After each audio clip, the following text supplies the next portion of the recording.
everyone, it's Katrina and welcome back to the channel.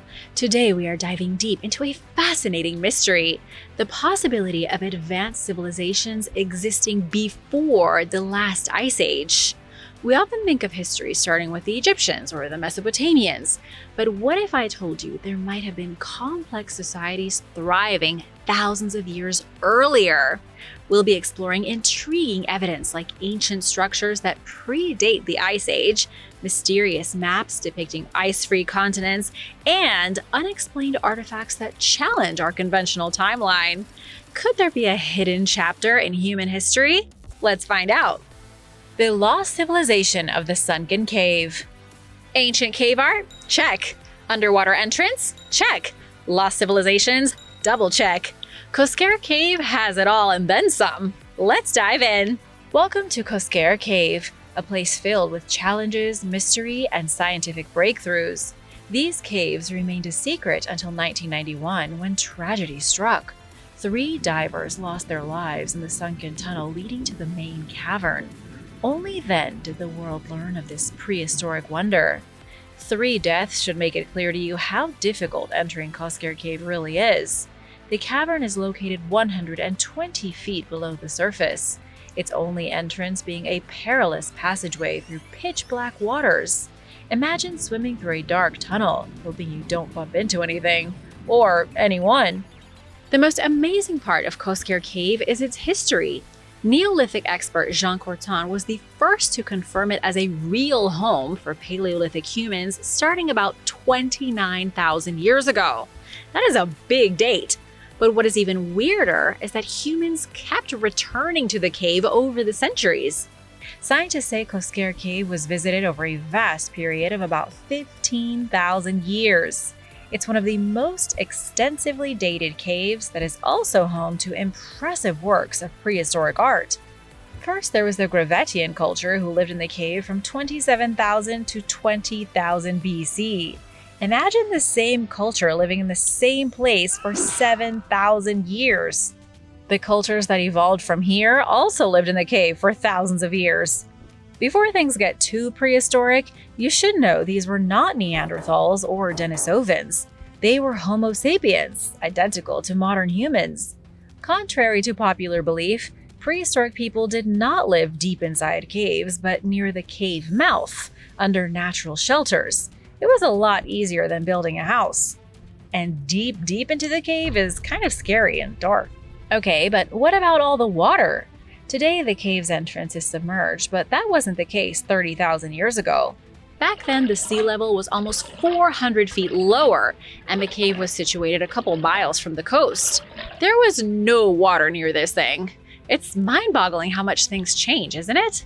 It's amazing how different the landscape used to be. This part of France resembled an open steppe with juniper shrubs, pine forests, and a cold climate similar to present-day Iceland.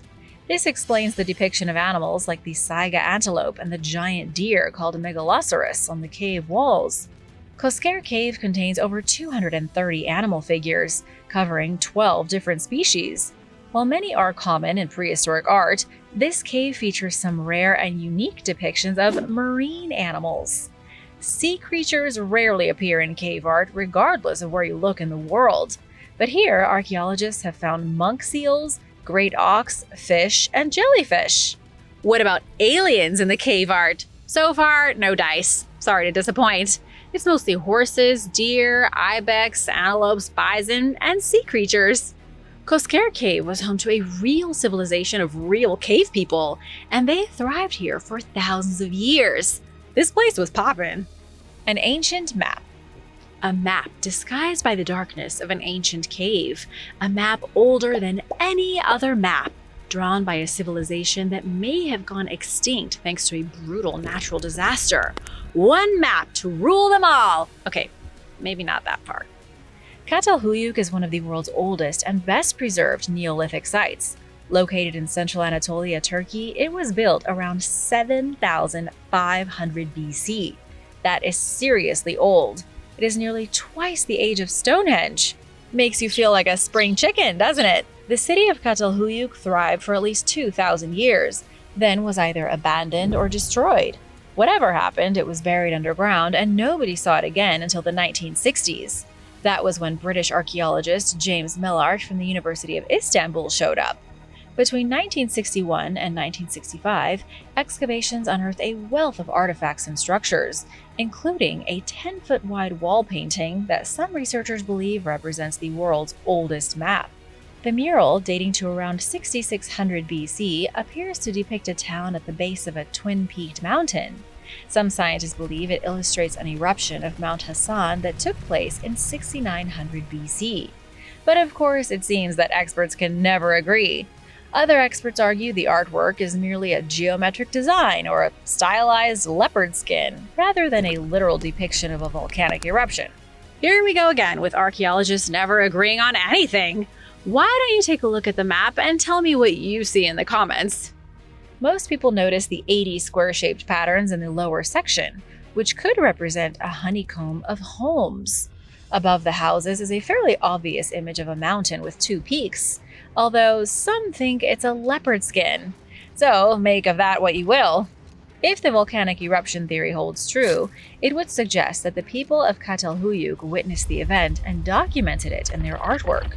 That would be a remarkable example of early human storytelling and record-keeping, considering it happened almost 9,000 years ago. To test the theory, a team led by Dr. Axel Schmidt from the University of California analyzed volcanic rocks from Mount Hassan, a stratovolcano with two distinct peaks standing about 2 miles high. Researchers collected and analyzed samples from the summit and the sides of the volcano. Their findings revealed that a significant eruption did occur around 8,900 years ago, aligning closely with the estimated time frame of the Çatalhöyük mural. The proof is in the pudding, or in this case, in the lava. The ancient culture in Çatalhöyük experienced an eruption and drew a map about it. But who even were these people? That's the craziest part of the mystery. Çatalhöyük is almost as old as Göbekli Tepe, a nearby site that you'll hear about later, obviously. But little is known about who built it or where they came from. As you'll continue to see, Çatalhöyük may have been built by a global civilization that existed during the Ice Age. Now for a quick break, because I want to give a big thank you to Arturo Valderrama for the super thanks. It really means a lot, and we wouldn't be here without you. If you are new here, be sure to subscribe to join the Origins Explained family. The Ice Age city of Coral. Pack your bags because we are going on a trip. 20,000 years ago, civilization arrived in the middle of the ocean. With help from a dragon, an advanced group of people constructed a city from the coral and ruled a kingdom. Come with me now to the shores of Pohnpei, not Pompeii, but a tiny yet stunning island in Micronesia. The palm trees sway, the waves lap, and the air smells like coconut and adventure. Are you ready? For most visitors, this is just another slice of paradise. You know, the kind you see on postcards, except this one comes with a side of ancient mystery. The city of Coral is nicknamed the Venice of the Pacific. This famous place built right on top of the sea is Nan Madol. It's an eerie but beautiful network of ancient stone structures that seem to rise straight out of the ocean. Archaeologists say Nan Madol was built around 1180 AD by the Sadulur dynasty, but according to some alternative theorists, Nan Madol is way older. 20,000 years older. It may have been part of an advanced Ice Age civilization that left no other trace of itself behind. Did this lost ancient civilization build an advanced city during the Ice Age before the glaciers melted? With little in the way of evidence, we are left with only the city itself to investigate, or at least what's left of it. Nan Madol is made up of 95 tiny artificial islands, any of which would make a great vacation shack. It's a grid-like city with canals, temples, and fortress walls, all constructed from massive basalt stones and coral.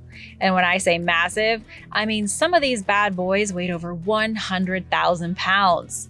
That's like moving a fully loaded semi-truck without wheels over water. How does something like that happen? My back hurts just thinking about it. Local legend says that two brothers founded Nan Madol with the help of a magical flying dragon. Of course, now it all makes sense. I'm not saying dragons didn't help build it, but archaeologists have a slightly more grounded theory. They lay the blame at the feet of the Sadulur dynasty, Micronesia's first organized government.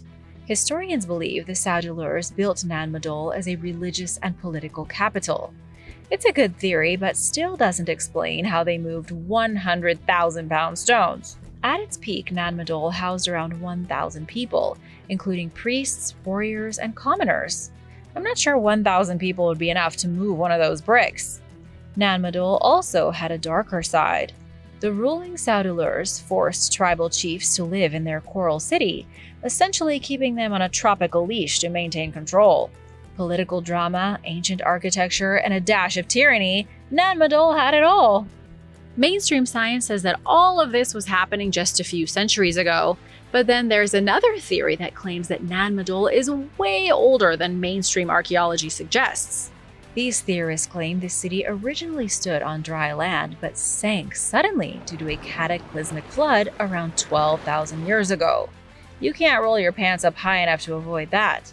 In the 1970s and 80s, Dr. Arthur Sachs and his team found large coral pillars submerged near the site.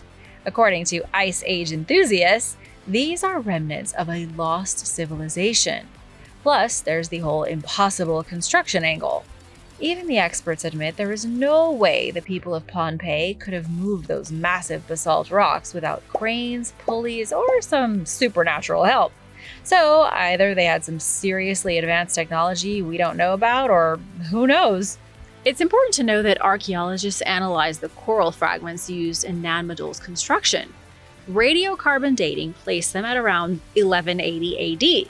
That is solid, verifiable evidence that seems to debunk the Ice Age theory. Which way are you leaning on this one? No matter if you think Nan Madol is prehistoric or normal historic, don't you agree it's time for a trip to Micronesia? Earliest humans in North America confirmed. Forget which came first, the chicken or the egg. The real question is, when did the first people arrive in North America? It's got to be one of the most contentious subjects in history. But I have some good news for you today. Scientists have just confirmed that humans arrived way before your high school textbook said they did. If you thought the first Americans arrived 14,000 years ago, crossing a land bridge from Asia like cautious tourists stepping into a new continent, think again. Turns out humans might have been stomping around North America 20,000 years ago, and they left behind footprints in the mud to prove it. Talk about leaving your mark on history. Actual human footprints preserved for thousands of years in what is now White Sands National Park, New Mexico, have changed history. These prints have just thrown a mammoth-sized wrench into the traditional timeline. At first, when scientists in 2021 dated these ancient tracks, the archaeology world let loose a collective gasp.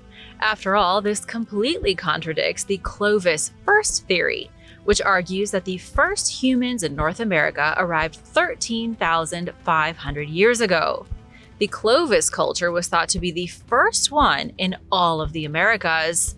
But now, take a seat in the back, Clovis. Turns out history has a funny way of surprising you. A fresh round of testing has confirmed the footprints are 20,000 years old. The footprints predate the Clovis culture by 9,000 years. So how does it all change? If people were walking around New Mexico 20,000 years ago, they probably arrived even earlier. I want to know how long humans have been in North America. 25,000, 30,000, 100,000 years? Where does it end or begin? Scientists think the first civilization in America may have arrived by boat. Remember the Alaska theory that said humans walked across a land bridge from Siberia to North America? The new theory is that instead of trekking through the ice-covered interior, early pilgrims traveled by boat along the Pacific coastline. They stopped at exposed land masses and established America's first colonies. Either way, the footprints completely rewrite the timeline of human migration into the Americas. Earth's ancient apocalypse. Either Netflix is trolling historians or a giant comet wiped out an ancient super civilization. According to controversial author Graham Hancock, an ancient and advanced society that may or may not have lived in Antarctica was obliterated by a massive comet 12,000 years ago. This disaster sparked an apocalypse that erased almost all trace of civilization's existence. Sounds epic, right? That's because it is. Unless you ask mainstream archaeologists, who will tell you a completely different story. Graham Hancock and his show Ancient Apocalypse on Netflix are public enemy number one for modern scholars who don't want people to get super confused. Here is the conventional timeline of civilization. 12,000 years ago, humans shifted from hunting and gathering to farming. That went well for about 6,000 years. Then the first big urban civilizations emerged in Mesopotamia. You already know that this isn't 100% true because Catalhuyuk, almost 9,000 years old, predates Mesopotamia and was already an urban civilization. History, you sly dog. While a lot of mainstream history is surely true, there might be some misplaced pieces. Here is Hancock's alternate version of history, complete with a boom. 12,800 years ago, a super civilization, possibly based in Antarctica, thrived. Then came a comet to smash into the planet. The impact triggered a rapid climate shift known as the Younger Dryas, which was a mini ice age. The Younger Dryas wiped out advanced civilizations around the globe, possibly even one in North America, like we just talked about. Only a handful of survivors were left. It was a real-life Survivor game that played out over thousands of years. This was Survivor Ancient Edition. No immunity idols, just, surviving. These survivors traveled the world, trying to remember the technology lost to them in the cataclysm. Some retained more knowledge than others. They taught the more forgetful humans to build stuff like the pyramids, Göbekli Tepe, and other ancient monuments. Science actually backs up Graham Hancock on this one. Sort of. A little bit. Let's not get carried away. Some researchers believe a comet impact could explain why megafauna like mammoths and saber-toothed cats vanished around the same time that civilization supposedly collapsed. Sadly, the real problem is that there is zero archaeological proof of this lost super civilization. If it existed for thousands of years, archaeologists would expect to find tools, cities, texts, or at least some trash. Why do you think the evidence has been so hard to come by? Maybe because it never existed? The shocking discovery on the origin of English. Part of being human is the ability to communicate using language, and the English language is a bit of an oddball. A shocking new discovery has taken the origin of English back to the days of cave dwellers. This is a weird one. A new study published in the journal Science shows a probable common ancestor for all Indo-European languages, including English and Sanskrit. Connecting languages is one thing, but the study also put a date on this common ancestor. The mystery language was likely spoken for 8,100 years. This research, conducted by scientists from the Max Planck Institute for Evolutionary Anthropology, represents a major breakthrough in understanding the origins of English itself. For years, scholars have debated two primary hypotheses regarding the origin of the Indo-European language family, which includes most European languages. It's like a linguistic Cold War, two sides battling it out with grammar and vocabulary. One hypothesis claims that our languages originated in the Pontic-Caspian steppe region about 6,000 years ago. Another theory claims our languages are linked to the spread of agriculture roughly 9,000 years ago in Turkey. By examining ancient written dialects such as Classical Latin and Vedic Sanskrit, and modern languages, researchers trace the shared origins of core vocabulary across 100 contemporary languages and 51 archaic languages. Take a shot every time I say language. Just kidding, don't do that. Underneath all these figures is one big clue to humanity's own origin. Many of us have been using the same language family for more than 8,000 years. It was about 7,000 years ago that the mother language suddenly split into 5 major branches. But why did this happen? Could it be like the Bible says? Was there a pre-flood civilization speaking one collective language? Maybe they all just got tired of repeating themselves. Hey, let's try something new, like Glargelflarben. And then after the whole debacle with the Tower of Babel, did that language fracture and get diced into a bunch of different languages? The evidence does seem to suggest that Indo-Europeans started off with just one spoken language. But what was it? What did it sound like? We still don't have all the answers, but maybe AI can help. Atlantis was here all along. It's happened again. Atlantis has been discovered yet again, but this time scientists are really onto something. The ancient sunken city has been right under our noses. It's true, Atlantis has allegedly been discovered more than a dozen times, but according to our pseudo-scientific friend Graham Hancock, there is only one real explanation. Atlantis is in fact on the tiny Mediterranean islands of Malta. Malta's ancient megalithic temples like Gangia could be the remnants of a 10,000-year-old Atlantis-like civilization, one that was wiped out by Graham Hancock's Ice Age apocalypse. Hancock claims that sites like Gangia and Hagar Kim are much older than mainstream archaeologists believe. He argues that there is no reliable carbon dating for these sites, and that Malta was inhabited long before historians say it was. Mainstream researchers are not on board. They say Malta's temple-building culture flourished between 5800 and 2200 BC, with the first temples appearing around 3600 BC. But they, like Hancock, can't prove it. So basically everyone's guessing. It's like a historical who wore it better, but with megalithic temples. One theory is that the temples weren't built in 3600 BC. They were built 5,000 years earlier by an older culture. Then, when the new civilization of Malta appeared, they repurposed those older original temples. Civilizations have been building on the remnants of even older cultures for as long as humans have been building. Hancock said that Malta's megalithic culture was the last remnant of a much older and much more sophisticated civilization that stretched between Sicily and Malta. This was the Roman Empire of prehistory, a culture who dominated the Mediterranean coast before it was suddenly flooded by melting glaciers. Atlantis may not have been a single island nation. Just looking at the potential evidence makes it seem like Atlantis stretched across most of southern Europe. Perhaps its capital was in Malta, but its borders stretched all the way to the Pillars of Hercules, like Plato told us in 360 BC. The Empire of Lamech. Let's be honest, the Bible can be a bit dry sometimes. But buried in there is a story that is actually pretty wild. A potential lost empire, a polygamous ruler, and a family that could give the Kardashians a run for their money. Lamech, one of the least cool characters in the Bible, may have dominated the biggest civilization of pre-flood times. I'm talking Antediluvian here, in the timeline that mainstream scientists do not think is real. Think Flintstones meets Game of Thrones, but with way less plausible fashion choices. The world before Noah's flood is one of the biggest mysteries in biblical history.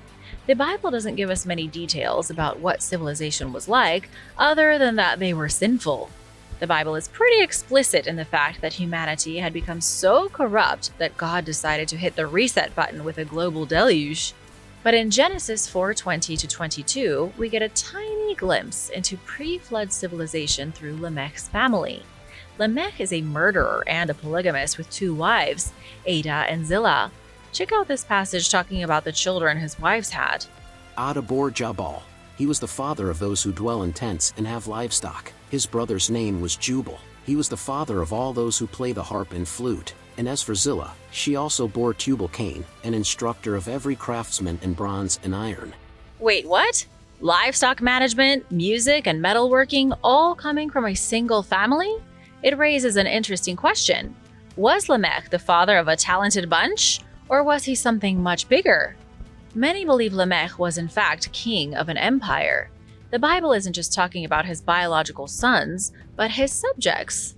While many people assume that pre-flood humanity was primitive, the Bible suggests otherwise.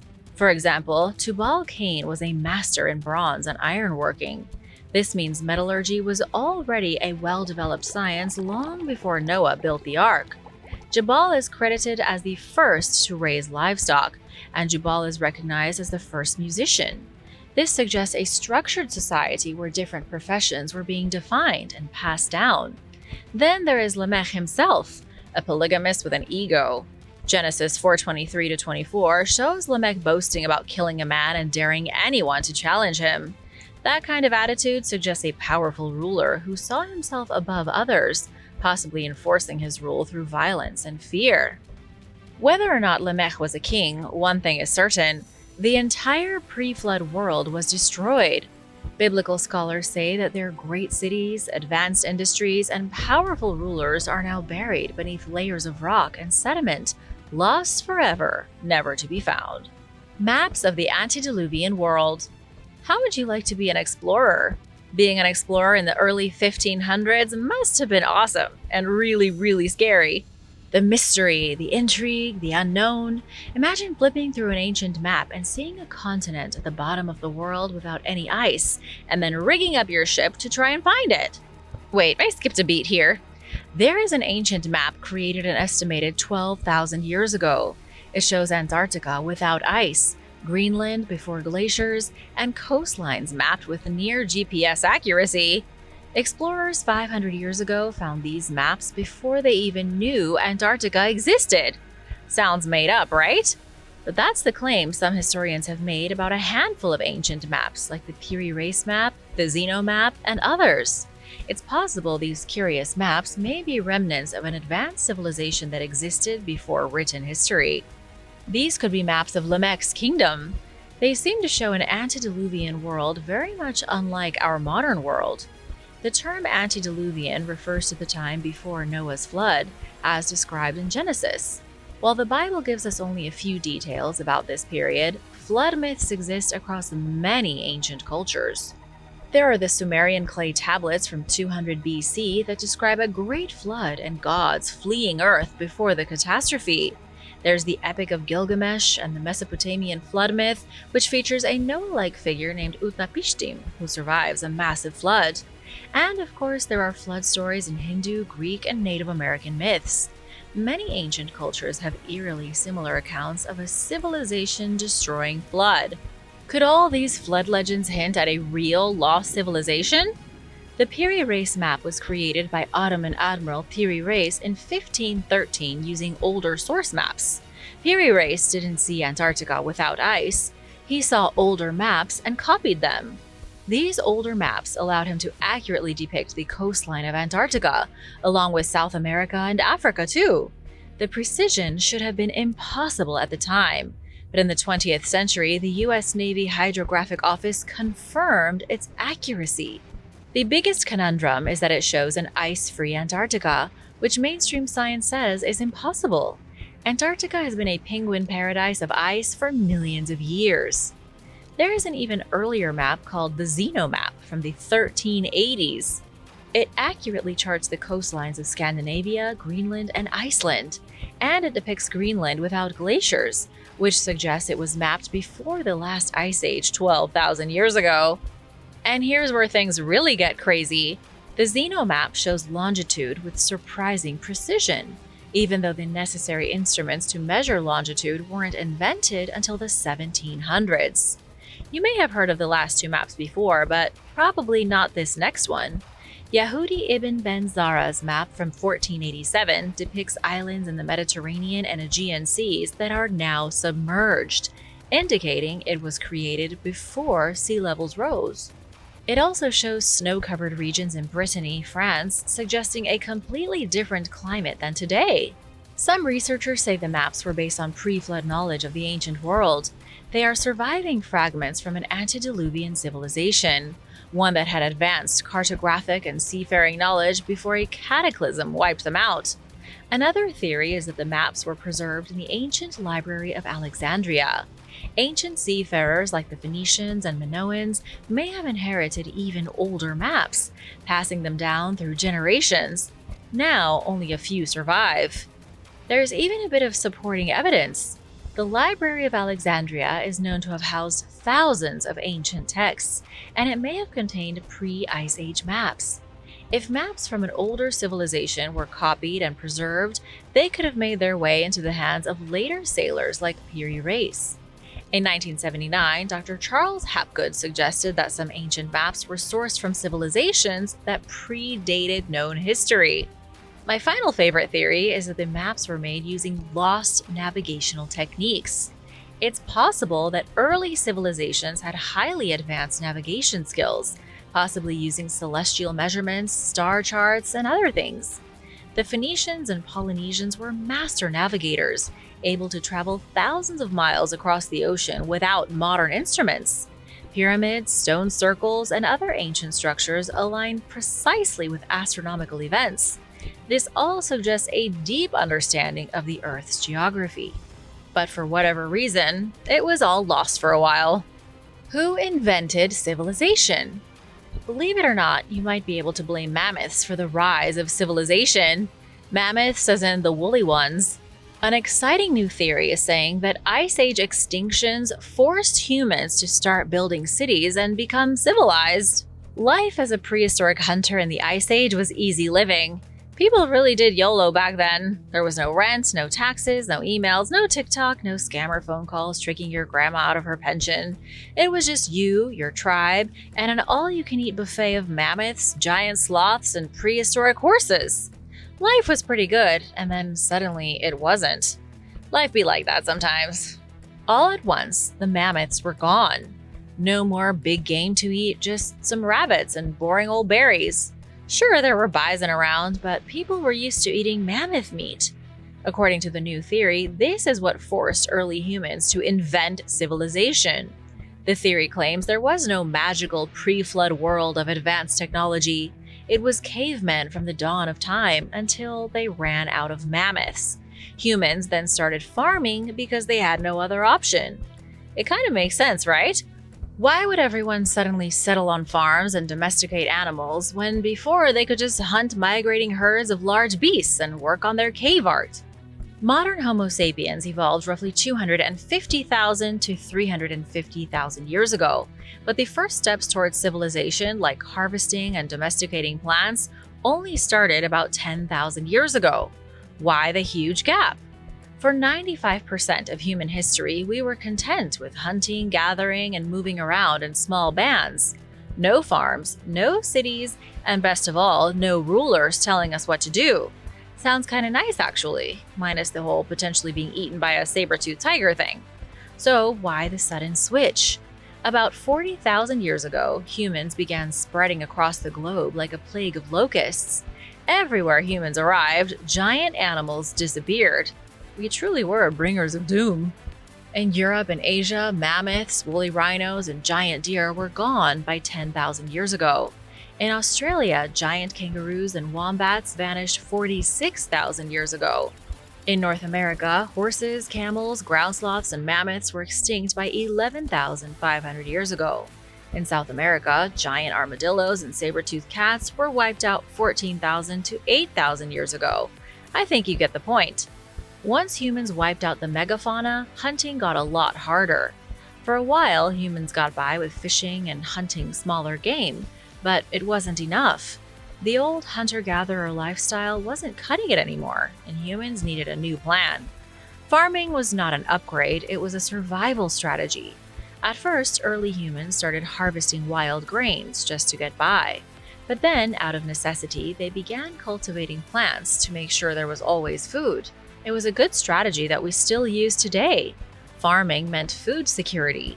Settling down meant stable communities. More food equaled more people.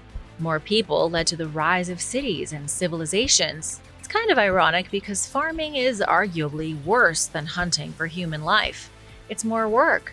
Instead of hunting one mammoth and then chilling for a few days, farmers had to work non-stop. It was also a worse diet. Early farmers had fewer nutrients than hunter-gatherers and were more prone to disease. That's actually one of the biggest points to make. Humans were allegedly healthier when they were eating mammoths. Living in cramped cities and eating grain led to weaker, more disease-ridden populations. Plus, farming brought risks. One bad harvest led to starvation. Farmers were also easy targets for raids and violence. It doesn't necessarily disprove the notion of an antediluvian civilization, but it does paint a picture of why civilization rose in the first place, whether it was at the end of this most recent ice age or another ice age 40,000 years ago. Thanks for watching. Be sure to stay tuned for extra content you might have missed. The Tamana civilization. There is a theory that there once was a universal civilization that ruled the entire globe after the Great Flood. This has been proposed by Hungarian researcher in Hawaii by the name of Dr. Vomos Toth Bator, who calls this civilization Tamana. The name is based on the fact that the word itself, Tamana, has allegedly been found in over 5,000 different places in the world. In 149 different countries, there is a mountain, river, or abandoned city called Tamana. These places are often separated by thousands of miles, and they date as far back as 13,000 years. Dr. Bator says that in places like India and Africa, Tamana often means strong place or stronghold. He believes it's a reference to the fortress built by the Tamana people as they spread across the world and conquered hostile tribes. His belief is that the Tamana people started in Saharan Africa. After glaciers in Antarctica and the Arctic melted 13,000 years ago, a flood spread across the world and destroyed civilization. In the vacuum, the Tamana spread out of Africa and moved all over the world. Unfortunately, though, there aren't very many believers in the theory. Dr. Bator claims that he reached his conclusions by looking at the proper names of places all across the globe. Yet other researchers haven't had the same luck. The doctor also hasn't revealed the thousands of places he claims once shared the same name in the ancient past. However, he's given a few examples that do seem to substantiate his theory. He says the Tamana people came from the great ancestor of Noah, who was named Ma. And as examples, he points to the Mande people of the Manding, as well as the Magari of Sumeria, and the Magyar. Experts say the doctor is finding coincidences where there aren't any, but others think he's onto something, and that there really could have been a global civilization 13,000 years ago. And now for number 7. But first, I want to give a big shout out to RS Don Call and the Kimberly Blair. Thanks so much for watching and supporting Origins Explained. If you are new here, be sure to subscribe and join the family. The Empires of Atlantis. In Carl Brugger's book, The Chronicles of Akakor, he claims that Atlantis was a mighty civilization that went to war with another civilization known as Lemuria. In the end, they both perished because they went nuclear. The legend of Lemuria has been around for thousands of years. The land of Lemuria was supposedly a huge continent between North America and Asia and the vast Pacific Ocean. At the same time, Atlantis was a continent on the other side of North America and the Atlantic Ocean. There was also a land called Mu, which stretched from Australia up through Southeast Asia. Mu touched India and supposedly swept through China and into Mongolia and Russia. These were the 3 big players in the supposed war that took place over 12,000 years ago. According to Plato, who wrote about Atlantis 2,300 years ago, the city sank either 12,000 or 13,000 years before today. And according to strange Hindu tablets that were allegedly discovered by researcher James Churchward in 1868, Mu sank at the same time as Atlantis. Lemuria, according to legends, suffered an identical fate at the same time. This seems to suggest something huge happened that obliterated the 3 global powerhouses of the prehistoric world. However, it's all just legend, and no physical evidence has been found that Atlantis, Lemuria, or Mu ever existed. Then again, there wouldn't be much left of them if they were destroyed by an atomic weapon. If every nuclear weapon in the world was launched right now, society would be completely obliterated, and in 10,000 years, most traces of our buildings would be gone since they were vaporized by nuclear weapons. The theory is that such a scenario already unfolded 13,000 years ago. Human society had apparently already advanced far beyond how advanced we are right now, and for hundreds of thousands of years, the Atlanteans lived in peace and harmony, and so too did the other dominant civilizations of the world. But then, the Anunnaki got involved. Allegedly, the Anunnaki were reptilian aliens who came down from space and started to interfere in the politics of the global civilizations. The Atlanteans became corrupt and went to war, and the conflict between them and Lemuria ended in atomic destruction. All evidence of their civilizations was wiped out like dust in the wind.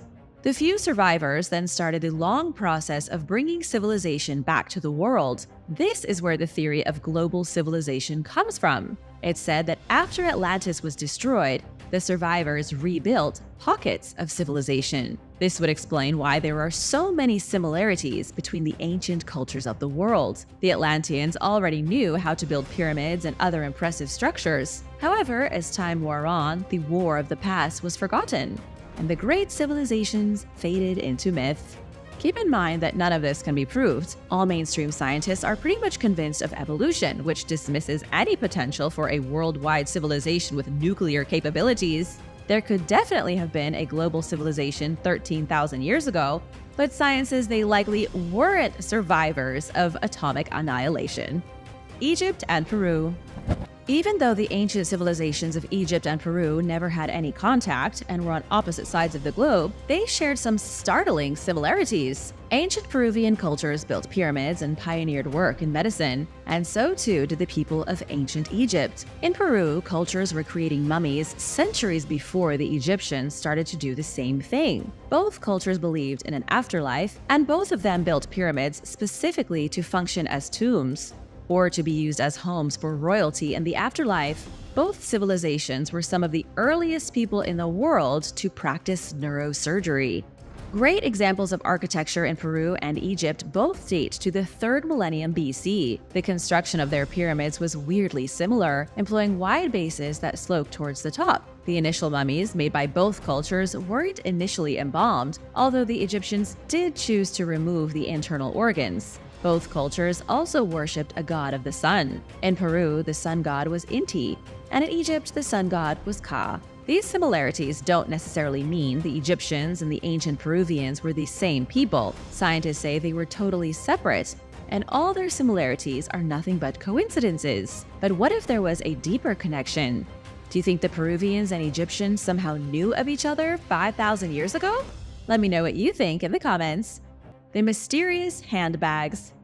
Why did so many ancient gods walk around with handbags? There are rock reliefs in ancient Mesopotamia that showcase the mighty gods known as the Anunnaki holding handbags, and on the other side of the globe in Mexico, there are almost identical reliefs showing Mesoamerican kings holding identical handbags. Each handbag is a simple square with a semicircular handle. It could be a bucket, maybe something else that looks like a bag. Nobody can say what the objects were really meant to be, but they truly resemble handbags. The oldest temple in the world is believed to be Göbekli Tepe in Turkey. It's one of the most, if not the absolute most, mysterious places in the world. The temple was built 13,000 years ago, at the same time that there was supposedly a global flood. And yet its construction is so advanced that nothing else like it was built that scientists know about until roughly 7,000 years later. Some have called it the Garden of Eden, and there are even some experts that think it was the first city ever built. On the walls of this ancient temple, there are the same handbags seen in Mesoamerica and Mesopotamia. It's an outrageous coincidence that scientists just can't understand. There are a lot of different theories to explain the presence of handbags in a dozen ancient cultures. Scholars have guessed the handbag could be a variation of the Egyptian ankh. The ankh was a powerful symbol carried by Egyptian gods like Horus, but it was also the basis for the Christian cross that came thousands of years later. Another theory is that the handbags are just handbags. They were bags that the gods carried to keep their stuff in. But a more exciting theory is that the handbags were meant to be vessels of knowledge carried by the gods who came from the heavens to the earth. The handbags represent knowledge and the universe, and are not handbags at all, but baskets. Non-mainstream historian Graham Hancock once claimed the handbags might be symbols of some unknown brotherhood with roots going back to prehistory. It was a brotherhood that presumably spanned the entire globe after the Great Flood. Experts have even suggested the bags represented the seeds of civilization that were on the Ark. Then, after the floodwaters receded, the gods spread the seeds of civilization once more across the globe. Global pyramids. The Peruvians and Egyptians were hardly the only ones who made pyramids. One of the greatest pieces of evidence that a global civilization existed is the fact that there are pyramids all over the world. Creating a pyramid doesn't seem like something obvious to be done. You wouldn't think a new civilization would randomly build a giant triangle, never mind a dozen civilizations, but it would make sense if they were copying each other, or at least inspired by the same thing. The first pyramid in Egypt is believed to be the Pyramid of Djoser, built around 2630 BC. It was fairly sloppy, made of mud and tiered with steps. In Peru, the Chavin people created a massive pyramid temple around 900 BC. It was extremely similar to the Pyramid of Djoser with a flat top, constructed of huge rectangular blocks. Researchers think it was likely used for religious rituals. It was so big that when Spanish explorers saw it in the 16th century, they thought it was built by giants. The pyramids at Teotihuacan in Mexico are equally impressive. They were built a little more recently, likely in the first centuries after the death of Christ. They too have tiered layers, with the top platform standing a little over 200 feet tall. In Babylonia, the ziggurat of Ur was built around 2100 BC. It was an enormous construct with 3 stories of terraced brick. And just like the pyramids in Mexico, this one was used as a shrine to the gods. There are also pyramids in China. There are about 40 legendary pyramids in Shanxi province, and they are believed to be 8,000 years old. They too appear to have once been tiered with flat tops, and because no archaeological work has been done on them, nobody knows what their history might be. But if you look at satellite images, you can see the grassy remnants of the pyramids scattered across the landscape. In the 18th century, a French researcher wrote an essay in which he argued that the Chinese were part of an Egyptian colony. Why do you think that so many ancient cultures built pyramids? Let me know your thoughts in the comments. The Nephilim civilization. The Nephilim were the great mythical giants of the Hebrew Bible, but what if the Bible wasn't talking about supernatural creatures? What if the Nephilim from the Bible were part of a real global civilization of giants? In the book of Genesis, the Nephilim are described as the sons of God. They are said to be special beings who bred with human women but were completely different from the human race. The Bible states that the Nephilim weren't human. They were a group of beings who inhabited the planet in the extremely ancient past, prior to the catastrophic flood that destroyed the world. In later biblical writings not included with the Bible, the Nephilim became the product of fallen angels and human women. However, in the Hebrew Bible, they are described more like a mystery race of beings who came before humankind.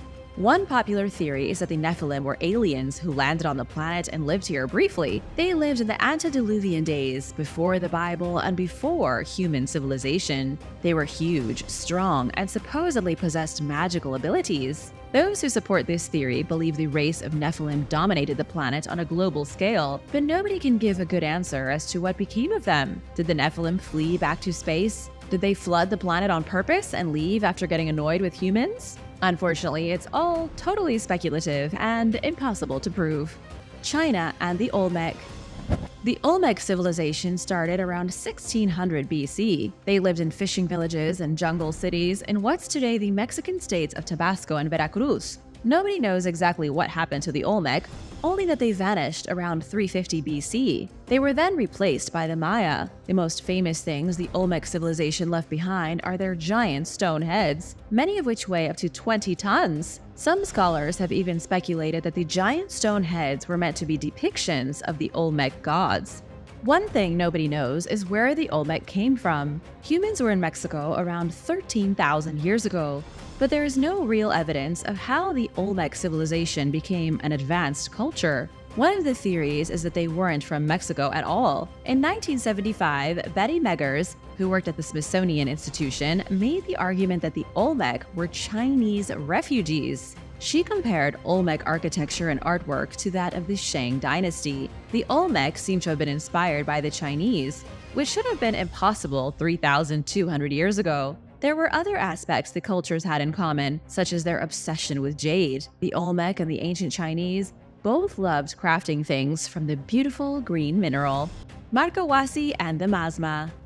The site of Marawasi in Peru was visited by archaeologist and mystic Daniel Russo in 1952. Daniel spent nearly 10 years exploring the region, discovering pieces of the ancient past. He allegedly discovered many strange human sculptures and animal figurines. He claimed Marawasi had areas of healing power, making it a spiritual sanctuary. By the time he left, Daniel had come up with a theory for Marawasi. He thought it was once part of a city built by a civilization he called the Masma. But they didn't just build Marawasi, they built places across the world. He believed that they were a global civilization that was annihilated during a cataclysmic event.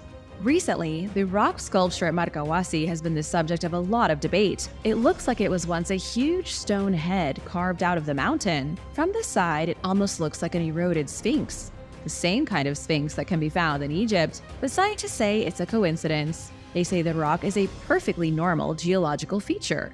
However, others, like Daniel Russo, think it's a monument that's over 13,000 years old. eroded by floods and thousands of years of weather. Since the 1950s, many adventurers and explorers have traveled to Marawasi. Many feel a spiritual presence there, and others say they have had out-of-body experiences or seen spirits. The whole place is steeped in supernatural legends.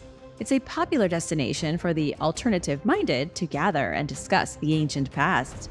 There are ruined structures here, but they aren't old enough to have been before the alleged global flood. There are tombs and statues galore, but archaeologists have largely ignored the area, and there has never been any concrete evidence found of a civilization called Masma. Do you think the world was once ruled by a single civilization? Let me know your thoughts in the comments. If you like this video, be sure to give it a thumbs up and subscribe for more. See you in the next one. Bye!